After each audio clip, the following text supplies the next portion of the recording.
All right. Good afternoon, everyone. Happy Thursday. I'm Meteorologist Robertson bringing you an update. A weather update this afternoon. We have storms on the radar. It is storm o'clock. You saw the caption. We're seeing that here very clearly from our Armature Works camera. This is a view over downtown Tampa. You see those storms firing up. They're growing tolerant to the atmosphere. It is that time of day for an afternoon downpour, and there's a good chance that you could get some rain at your home today. But it's still pretty scattered out there, so not everyone's going to see rain, but there is some good rain across the area this afternoon. So if you have any questions, let me know. Let me know where you're watching from. Let me know if you can hear me too just fine, if the levels are all good. I always ask that because the days when I don't ask if you can hear me fine, you can't hear me fine. So I just make sure I ask. I feel like it's a part of my ritual now. And we'll get started. Sometimes I can't see comments. Today I did this morning, but sometimes in the afternoon I can't for some reason. So if you're commenting, more than likely I'm not ignoring you if I just can't see them in the little dialogue box. Sometimes I just can't. And lately I can. So I'm not ignoring you. I would love to answer everybody's questions if I just were able to see them. Here's a look at our satellite and radar this afternoon, looking pretty much like a summertime in Florida here. You can kind of see all around town here, scattered showers throughout the area. You can see the Nature Coast.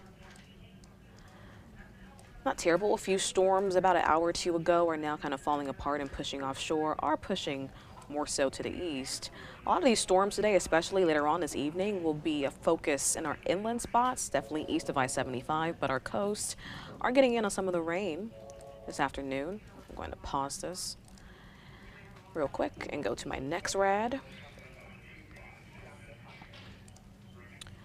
Let me see. Hey Trish, or Tish, so sorry.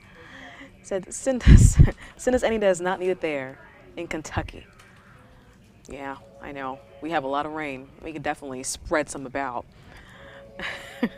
But we needed to. There's some areas that haven't really gotten that much rain, and there's some areas that's gotten rain every single day. So very scattered activity across the area lately. Very typical for this time of year. You can see our radar. I'm trying to find the right radar product here. There we go. There's the next rad. Boom, boom, boom. You can see some of the lightning here associated with these storms firing up in Hillsborough County from Plant City along I-4, driving down I-4 in the next few minutes, heading maybe into Polk or out of Polk through Hillsborough County. Along Plant City, there you can really see nice little heavy downpour setting up all the way into Zephyr Hills, all the way as we get into Pasco County too. Dade City is also seeing the storm. You can really just kind of see here. Let me put on the winds. Is that even a possibility? Show you all the winds and kind of the sea breeze here. There we go. So you can just really kind of see where those winds are coming together. And they're kind of focusing right here, kind of to the east of I-75. So that's where we're seeing a lot of the convection right now, where those breezes are meeting. And this is going to continue to push to the east. Let's put this in motion once again. You see that there. So a lot of the storms here will be focused more so inland, but for now they're just kind of just riding along to the east of I-75, and there's a few pockets of rain along I-4. And a few lighter showers as you get further south, like in Sarasota County, Highlands County as well. But really the heaviest rain right now is focused just right in this area from Hillsborough all the way up into Pasco County. Bobby from Venice, Sebel, I hope I said that correctly. Hi friends, how's it going? Riverview right now, thundering right now, starting to get some rain. Yeah, for sure. Sebel, hope I said that correctly. Yeah, there's Riverview, and there's that storm you're talking about. Riverview's kind of right here, Riverview proper. But you know, Riverview stretches more so to the east too. Bloomingdale, Valrico. Valrico's getting some heavy rain right now. Welcomes rain though. Nothing like a summertime storm. Getting around the Fishhawk area, getting some rain. So this type of kind of inland Hillsborough County area, just to the east of I-75, really getting in on some of these heavy downpours. I-75 from Adamsville all the way down to Apollo Beach, getting a heavy downpour as well. Big Bend Road, if you're familiar. A lot of people take this route home. This won't last for too long. It's going to continue to push away. But if you're going to be riding up along that over the next couple of hours or so, minutes rather, minutes or so. I'm not going to stay there for hours, but for a few minutes, you may run into that downpour. Floyd and Pike County, Kentucky, been raining for a week and flooding going on. Oh yeah, I did see some flooding, some flood watches in effect in some areas outside of Florida today. But here's that live radar. Let's see. Let's go into our futurecast here so we can talk about what's ahead for the next couple of hours here. And this is how the radar is going to look as we head into this evening. So, this loads.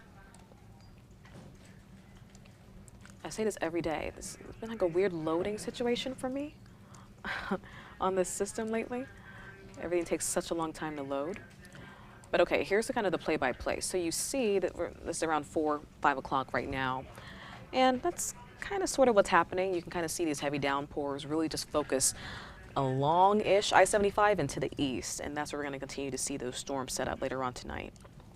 This is around 7 o'clock. You can see really heavy downpour just setting up in Polk County, just kind of to the south and to the east of Lakeland, Lake Wales area. This is, of course, just a model. It's really hard to really pinpoint exactly which neighborhoods are going to get the heaviest downpours. We can always kind of show you the area and the region that has the best chance of seeing those storms set up. And for now, this is kind of just showing inland or interior counties, Polk County, all the way down to DeSoto County. Really does have a good shot of getting some really heavy rain tonight, especially kind of just along into the south of I-4 too. So you can kind of see how these storms are setting up into our interior. And a lot of them do push to the eastern coast as well. But you can just kind of see, I'm going to draw this back. These storms fire up, but then a few storms could push back towards the coast later on this night, tonight. See a heavy downpour trying to push to Sarasota County around 9 o'clock. You can see a few showers, nothing too intense, pushing into Pinellas County as well and into the Bay. So that's possible. And we've kind of had this flow throughout the last few days. This is kind of a different flow, more of a southerly flow, but we have seen rain in our evenings at the coast as these storms fire up a little later on in the day, and then they push towards the Gulf around 8 to 9 o'clock. So we have another round of some kind of late evening type of shower activity pushing into Pinellas all the way down into Manatee County, even parts of Pasco County later on tonight before the atmosphere stabilizes, rain dissipates, and then we head into Friday. Still rather dry-ish. I think there's a possibility for maybe a shower or two, nothing big, but a shower or two at the coast Friday. You can really see that surge out of the south, southeast. That is just bringing in that kind of the tropical moisture that we're used to.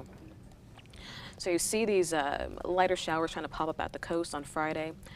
Now the thing about Friday here is that yes, there's still going to be a few storms on the radar, but it's looking like it may not be as much widespread coverage.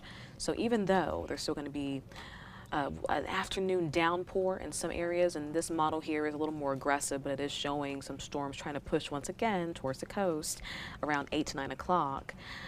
We do have a slot of drier air moving in very briefly, not a lot, and not going to be around for a long time, but I think that's going to help to kind of pull back on the rain chances just a little bit for Friday. So Friday, still going to see some rain out there. If you have any people coming into town, they're going to be hidden bars and whatnot, doing outdoor activities at night. Just keep in mind that a storm is definitely possible, but coverage is not going to be as widespread as what we're seeing today and what we saw yesterday. And as we get into next week, that's going to be kind of a different story. We have a pattern change ahead, but for Friday, a storm or two. But I still think you can get outside if you really just pay attention to the radar and keep an eye on the forecast. You can dodge any of those showers. It's not going to be a washout of a day at all on Friday.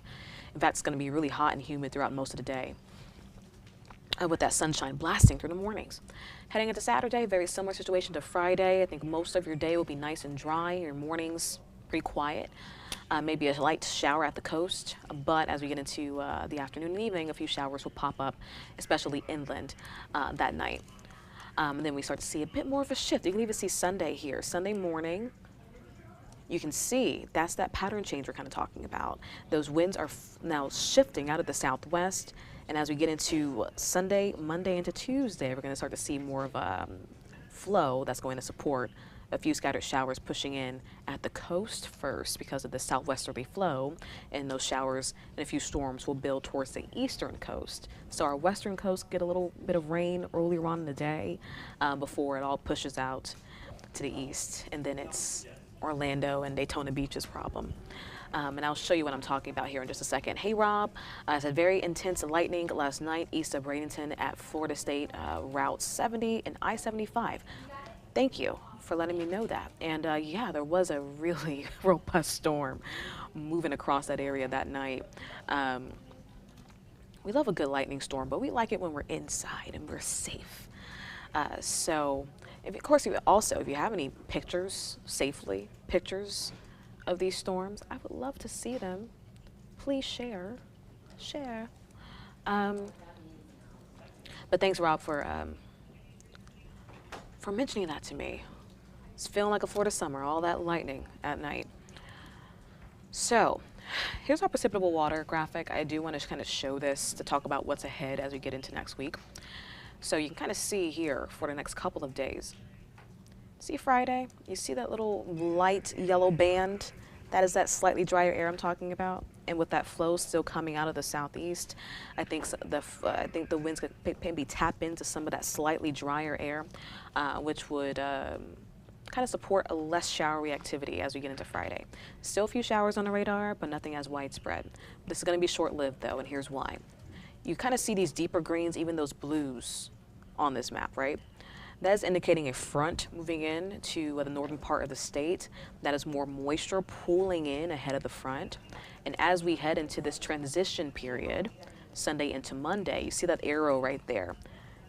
The flow shifts from the southeast now more to a southwesterly flow. And when we have this pattern or this flow, we tend to get showers a little earlier on in the day. So your morning time, your commute time, a few downpours will be possible, especially at the Nature Coast. There's a bit more moisture that they're working with up there. But the timing of our storms changed. We've been so used to the last several days of seeing storms in the afternoon and through our late evening hours. As we get into next week, you can wake up to some rain. You can head to work or take the kids to summer camp. The kids are still in summer camp, right? Yeah, they are. Take the kids to summer camp. You may run into a shower, so just keep that in mind. We do have a bit of a different flow in place, so just keep the umbrellas close throughout your mornings here as you get into Monday and Tuesday. But then we'll return to more of that kind of typical summertime-like flow here by the end of the week, where we'll continue to see afternoon showers and storms. But for Monday and Tuesday, even for Sunday, a few showers are possible a little earlier on. And with the increased moisture, we could see a bit more widespread coverage with our showers too. So check out our rain chances. For today, we had it at about a 70% chance. And by Friday, we go down. See that stair stepper there though? So Friday, we go down a little bit more. Saturday, Sunday, we step up a little bit more with rain chances. And then by Monday, we're back up to a bit more of that widespread coverage. And it stays that way through Tuesday, kind of looks like, before we settle back into a more afternoon shower and storm type of situation, scattered as we get into midweek by next week. This is quite far away, but I do want to mention it. So you can kind of look ahead and plan out your morning as you head into Monday. Talking about tropics real quick, it's quiet. We love to see it, all right? But it is July, and during July we don't get a lot of storms. Especially in that main development region, around Africa, where you see those tropical waves, the wave trains and whatnot that we kind of talk about during late August, September. We don't really get storms that really fire up over there this time of year. We tend to get storms a little closer to home. And this is one of the reasons why we're still in dust season. So we have the Saharan air layer, or the SAL, for abbreviational purposes, because that's a lot of words. But the SAL, that is a dusty mass of windy and dry air that is picked up by trade winds pushed across the tropical Atlantic. The dry air could, or at least the dusty air, can cap storm development, or act as a cap for storm development. Also, it could help, because it's so dense in the atmosphere, it could help to lower the sea surface temperatures just a little bit too. And you can get a bit more shear with some of these these windier air masses as well. So storms don't like dry air. They like a lot of moisture, and this is kind of pulling away from that moisture that storms really need to thrive. So over there in the coast of Africa, you still see these waves coming off the coast, but it's going to be fighting with this dry air that's going to continue to push towards the Caribbean and also eventually towards the Gulf of Mexico into next week. And that will help to inhibit tropical formation, at least for a little bit. It's not going to last for long, but it is helping for a little bit. Storms don't like dry air. They don't like, cooler sea surface temperatures, even though it's still nice and warm over there, but even a degree Celsius cooler than normal can be a factor in storm development too. And of course, storms don't like highly sheared environments. So we like to see the dust, and also the dust for us at least. It does kind of aid in a couple of things. We do get those more hazier sunsets as we get into our evenings, if we get a good bit of dust in the atmosphere. But that drier air also helps us too. So if we get a significant amount of dry air over the state, which it looks like we may not get a significant amount, but we will get some dust moving in here a little bit in the mid levels of the atmosphere. That sometimes will help to suppress storm formation here as well, like these afternoon storms that we've been seeing. Sometimes the drier air does help to kind of reduce those rain chances, and we may see that, but it's still quite far away to even kind of know if that's going to be the case. But for now, the only really reason that we're talking about this dust is because, boy, there's a big plume of it. That is a big concentration of dust. And that's really going to help with keeping those development chances for whatever waves come off of Africa low. And that's what we like to see this time of year. We don't want any hurricanes right now. But there's still warm waters in the Gulf, especially closer to home.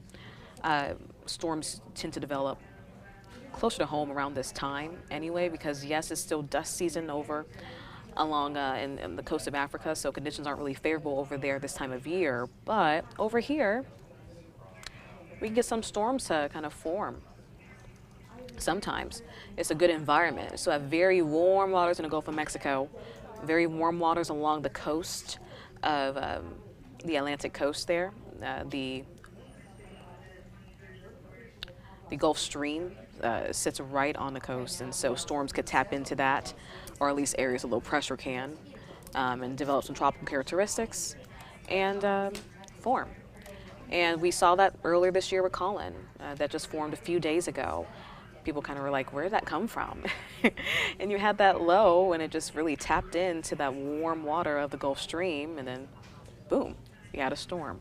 And so sometimes stuff over here, storms and whatnot, can form really fast and develop rapidly because we really do have the fuel for it.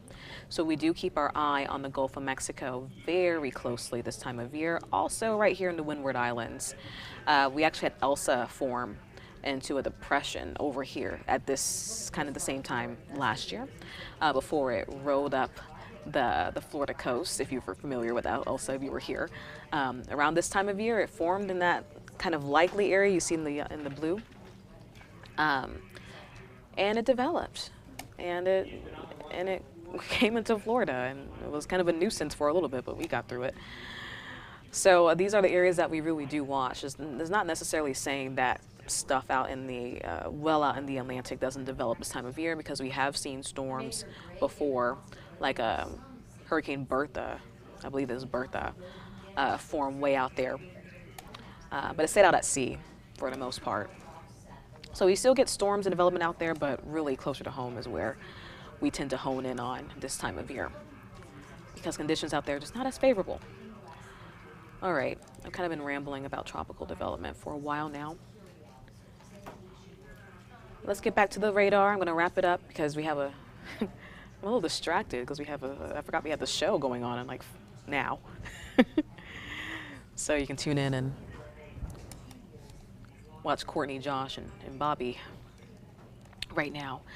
But here's our radar. I'm going to leave it on this for a little bit as I wrap it up here, so you can just stay on and look at the radar if you need to. And hey, Alice, how's it going? I'm going to wrap it up. Enjoy the rest of your evening. Ooh. I just realized I was off camera the entire time. It's been a day. Woo. All right. Well, hey, y'all. Okay. That's it for me. We'll see you guys later. Not tomorrow, I'm off, but I'll see you guys next week. Have a good one. Be safe and dodge these storms, y'all. And have a great evening.